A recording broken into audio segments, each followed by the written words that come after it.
Today's book is The Language Teaching Matrix by Jack C. Richards.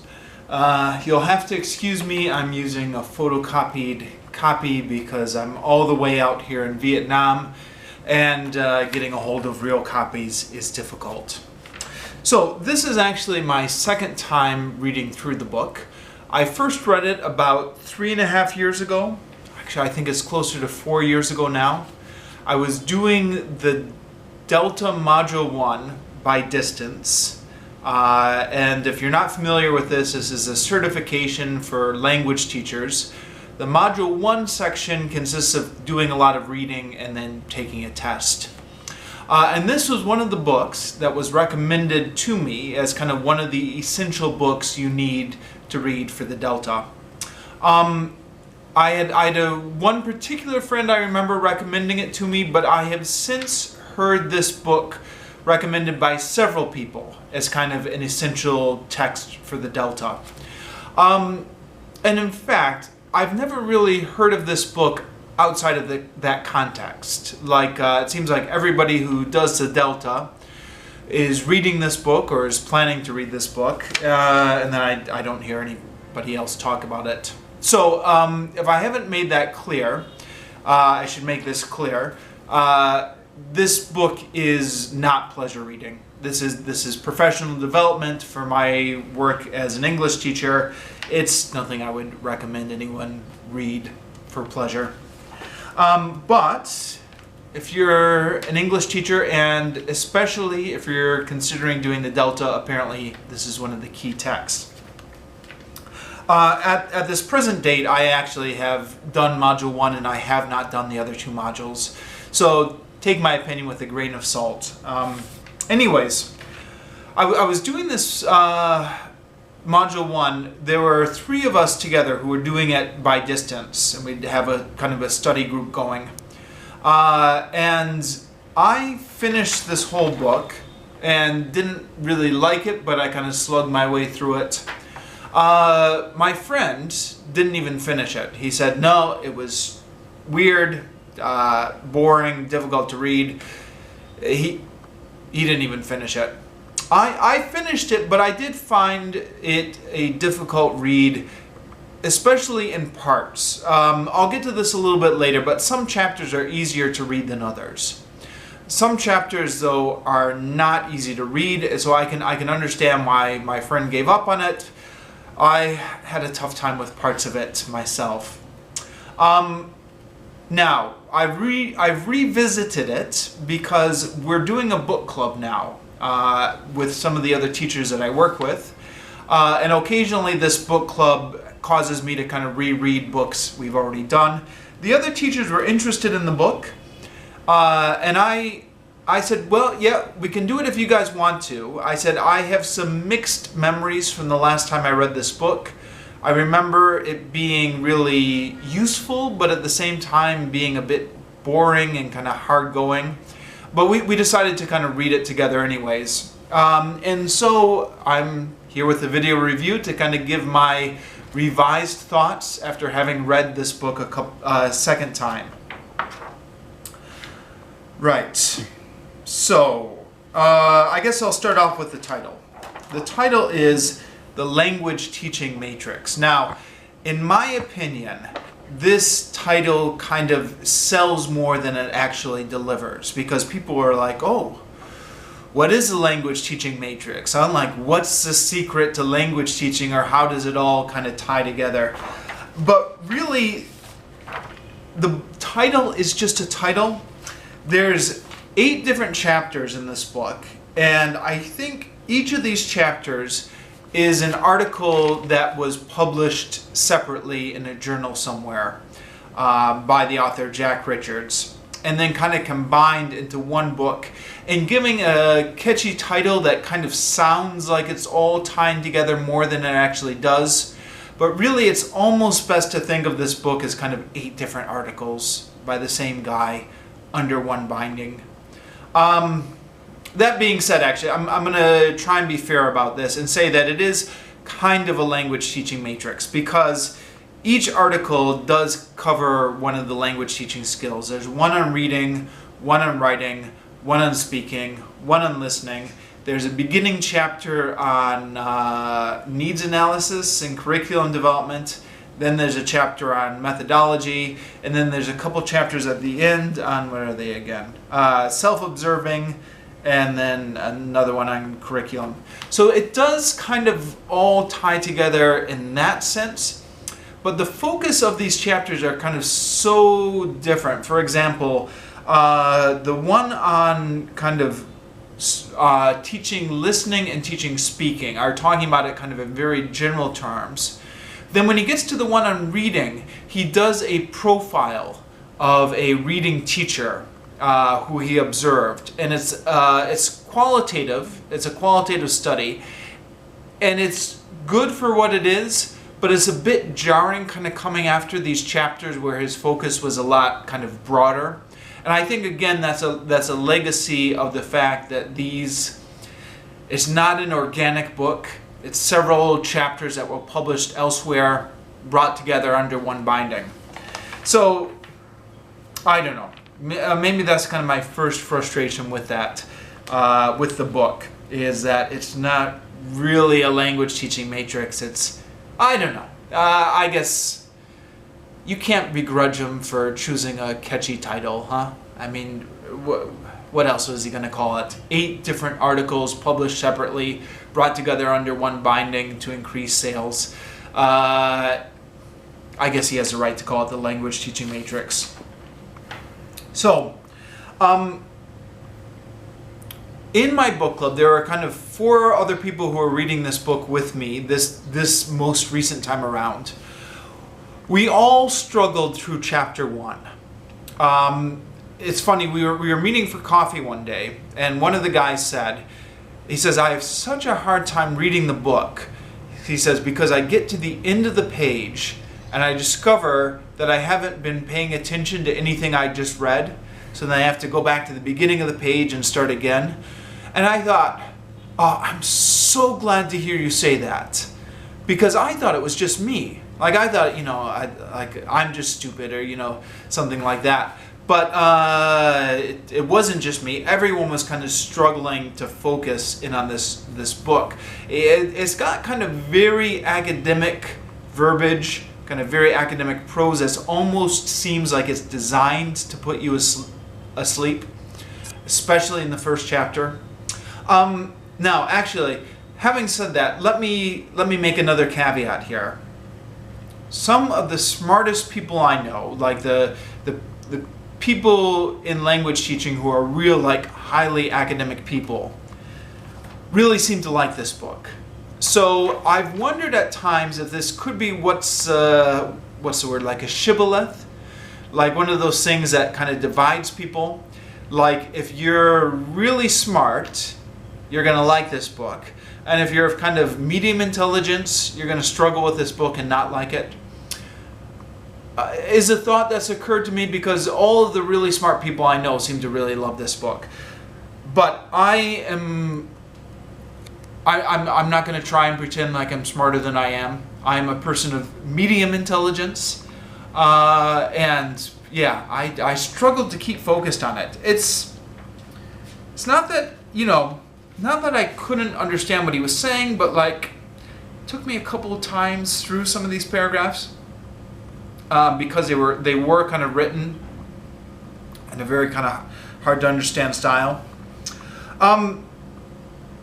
That being said, actually, some of the time I can't understand what he's saying. And that, again, was especially true of chapter 1. Not so much true of the other chapters, but especially true of chapter 1. He seems to be referencing all this stuff, but not explaining it. For example, he'll say, well, as so-and-so showed in this study, blah, blah, blah, blah, blah. But then he doesn't like explain any of his references. He's just dropping in all these studies. And the assumption seems to be that the reader is kind of familiar with all the same literature he's familiar with. Again, maybe this is a legacy of the fact that, these were published in different places originally. So maybe kind of the first chapter was published as an article, kind of assuming a much more literate audience. But it was just frustrating to read because he's just going through and he's not explaining. He's referring to a bunch of stuff. He's name dropping a bunch of stuff, but he's just not explaining anything in the first chapter. In case I'm not being clear, I hated the first chapter. Sorry. The second chapter, though, I really liked. So it's a mixed bag, I guess. Some chapters I liked, some chapters I didn't like. The second chapter is Beyond Methods. And again, each of these chapters can be read as kind of independent articles in their own right. And so you can track down this article on the web or something if you just want to read it. Beyond Methods, Jack C. Richards. It's the second chapter of the Language Teaching Matrix, also an article in its own right. And he talks about methodologies because language teaching especially has been dominated by much of the last century by the search for the perfect method. You know, like first it was the grammar translation method. And then people thought, okay, it's going to be the audiolingual method. And then people thought, no, it's going to be the natural approach, like the input method. And then people thought it was going to be the silent way and Suggestipedia and all these, the search for like the perfect method to teach a language, which was not only kind of obsessing teachers, also kind of learners were looking for the perfect method. And he, I think, very effectively kind of demolishes this whole mindset and says, no, look, this is all nonsense. And I'm unfortunately probably not going to be able to do this justice when I kind of paraphrase it from memory. You're better off kind of reading the article itself rather than taking my word for it. But I think he does a very good job of this. He kind of goes through and first of all, he's got some interesting data on this. He kind of references studies where they've kind of done these or attempted to do these comparison studies between different methods, like which method has different results, has better results. And they found out, once they started observing the teachers, that most of the teachers they were observing were not actually teaching the method that they had been trained in. So you can train a teacher to do a certain method, but then once the teacher's not a robot. Once the teacher gets in the classroom, the teacher is just kind of going to do what kind of they're naturally inclined to do anyways. Or they're just kind of adding their own little spins on the method or kind of adjusting it. So nobody was actually kind of following these methods in their pure form anyways. And he was saying like what really produces results is not strict adherence to this method where you have to kind of learn this method and follow it exactly. He said what produces results is kind of having a clear understanding between the teacher and the student. Like the student knows exactly what's expected of them. The teacher kind of makes the objectives of the course kind of very clear. Teacher makes what they expected the student very clear. Teacher is like a good classroom management and is very responsive to the needs of the student. Both the teacher and the student are kind of on board for this kind of curriculum. And he says, that's what gets results, not this kind of magic method. And that struck me as, I don't want to say common sense because is it common sense?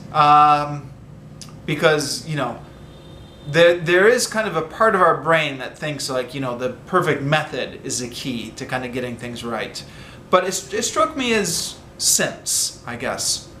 And, like the thing is, all of the methods have produced results in the case of kind of motivated students and motivated teachers. Even methods that are now out of fashion, like the grammar translation method, people hate that nowadays.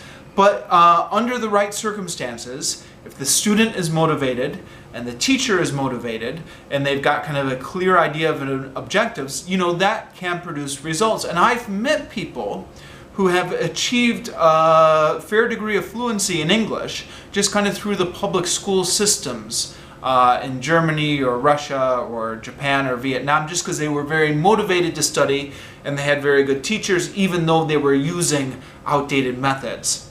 So yeah, I thought that was very interesting. He does a very good job of kind of demolishing the mindset of searching for the perfect methodology. That was my favorite chapter in the book. Although, somebody else in the book club hated it.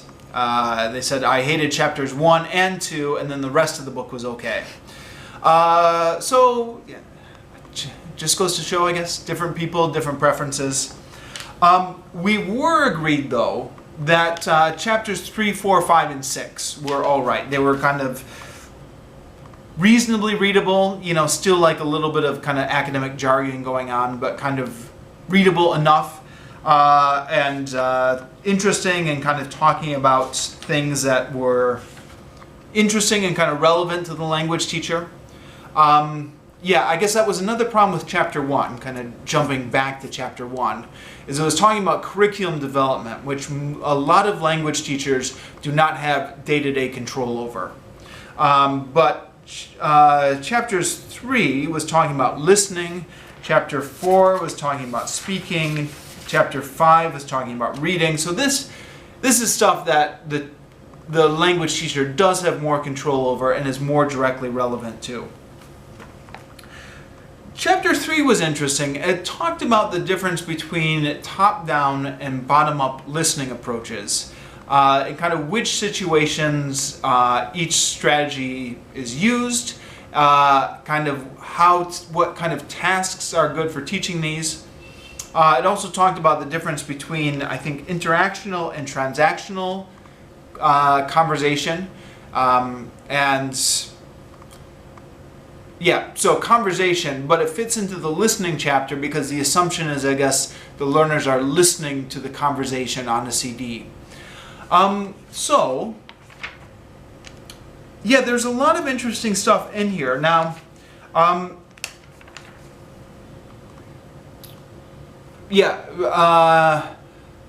where to start with this? The difference between top-down and bottom-up listening is interesting. And I've been, over the past few years, been trying to read up on language teaching. So I've encountered this before in a number of different books. Top-down listening, bottom-up listening. And it's one of those things, you know, like the curse of knowledge, where like once you know something, you forget that other people don't know it. I've kind of I've forgotten that this is new information to people. So we were in the book club meeting and I was saying, oh yeah, top-down listening, bottom-up listening, you know, I thought that was interesting. He was talking about it a little bit differently than I had expected. And the other people in the book club didn't even know what I was talking about. And I'm not sure if it's a good idea to attempt to explain it all here on this video. I might just kind of take a pass on it. But he does explain it in the book and talks about the different times when you use those listening strategies. I think this is another reason why this book is kind of a key Delta text, is kind of, you know, the Delta tests you on all these terminology, and this book is just chock full of terminology that would be useful for the test. So top-down, bottom-up listening. Moving on, the profile of an effective reading teacher. This is a qualitative study of just kind of what goes on in one lesson of one reading teacher. And, sorry, I skipped a chapter. Disorganized. I skipped the chapter on conversational speaking. Yeah, this was interesting as well. He talks about the difference between, I think what he refers to as a direct approach, whereas you just kind of get the students talking, and the practice is the lesson, versus the indirect approach where you kind of teach them strategies for conversation, and you're kind of teaching them how to speak. I hope I don't have that backwards. Which one was which? No, maybe the direct approach was when you directly teach them the strategies. I don't remember. It talks about some of the differences there and kind of the advantages and disadvantages of each. That was interesting. Okay, now I'm on chapter 5, Profile of an Effective Reading Teacher. So this is when he talks about just kind of one lesson that he observed by, I think this was one of his graduate students, who was also working as a teacher while he was a graduate student, and had very positive feedback from kind of the students and the supervisors about his teaching. So Jack Richards observed him and wrote up kind of a profile of his lesson. It was interesting to read. I think everyone in the book club agreed it was interesting to read. I don't know, just because it's interesting to get a profile of somebody's lesson. How much of this was applicable? It was kind of an English for academic purposes classroom, which is not the classrooms that we're teaching here at our school. So I'm not sure how much practical stuff we really got out of that chapter. And again, it was a little bit jarring. I'm not sure it fit together with the other chapters, which were a lot more kind of general, but whatever.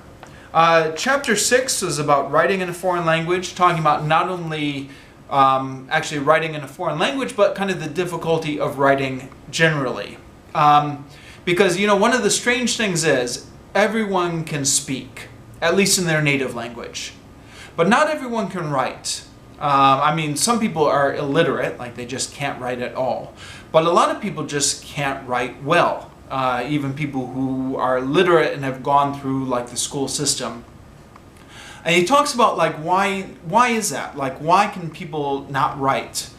And he talks about, you know, writing is a lot different than speaking. When you're speaking to someone, you can make a lot more kind of assumptions about their shared knowledge. When you're writing, your assumptions about the shared knowledge are a lot less. So you've got to kind of state everything very clearly in a way that the reader can understand what you mean, even though you and the reader don't have the shared knowledge about the topic. And I thought, yeah, that's true. And then I thought, it's a little bit strange that the same guy who wrote chapter 1, where he just made all these references that he was not explaining at all, comes back here in chapter 6 and very clearly states that problem about writing. I'm being a little bit mean here. Yeah. It was good though. Chapter 6 was very good for what it was. It talked about product and process writing. Again, kind of more terminology that, you know, pops up on the Delta test and stuff like that. So you can see why this is a useful book for the Delta. Chapter 7 talks about the teacher as self-observer. So different ways that the teacher can kind of be self-observer, reflect on their lessons. One way is just kind of keeping a diary. Another way he talks about is kind of recording your lesson, either on videotape or kind of audio recording, and then kind of going through it later and kind of coding it with analysis, looking for different things. It was interesting. Something that struck me both when reading his chapters on curriculum development and when reading his chapters on self-observation is I kept thinking, boy, these are all good ideas, but I just don't have time for this. I mean, like, a typical teacher can get really busy, especially during certain times of the year. I'm not sure I've got time to videotape my lessons and then go through them and kind of code them according to like teacher talking time and stuff like that. I don't know. Maybe I'm making excuses. Maybe I would have the time if I found it.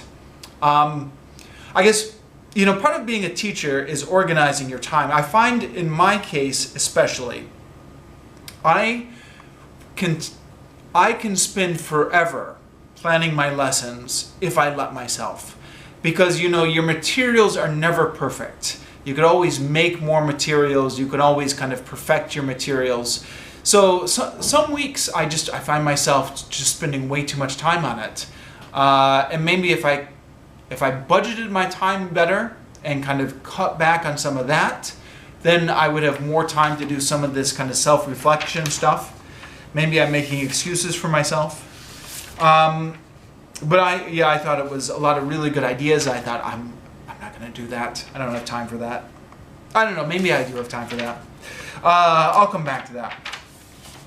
Then chapter 8 was talking about kind of bilingual programs. I think this was kind of public school system in the US, where you have some speakers who are coming in, immigrants maybe, who are not proficient in English, but need to kind of get their English up to speed so they can join the mainstream classrooms, and kind of how to do that. Now, this was completely different than my context, was just teaching English as a foreign language out here in Vietnam. So, yeah, I don't know. It was interesting for what it was. You know, I guess there's kind of no harm in reading a wide variety of literature on a wide variety of situations, but I'm not sure all these chapters fit together. You know, it's a bit jarring. That's because they kind of all come from different articles. And then there's kind of a conclusion, a look forward towards the future, in which he tries to kind of summarize everything. And I think that might be everything intelligent I have to say about this book, which is not to say that there's not more stuff to talk about in here if you want to get into the meat of some of the stuff he discusses in the chapters. But I don't think I'm the person to give an intelligent discussion of that. So I'm just going to kind of finish off the review here. If you're doing the Delta or planning on doing the Delta, I'm told this is one of the key texts that you have to read. Chapter 1 is just so boring, but it gets better after chapter 1.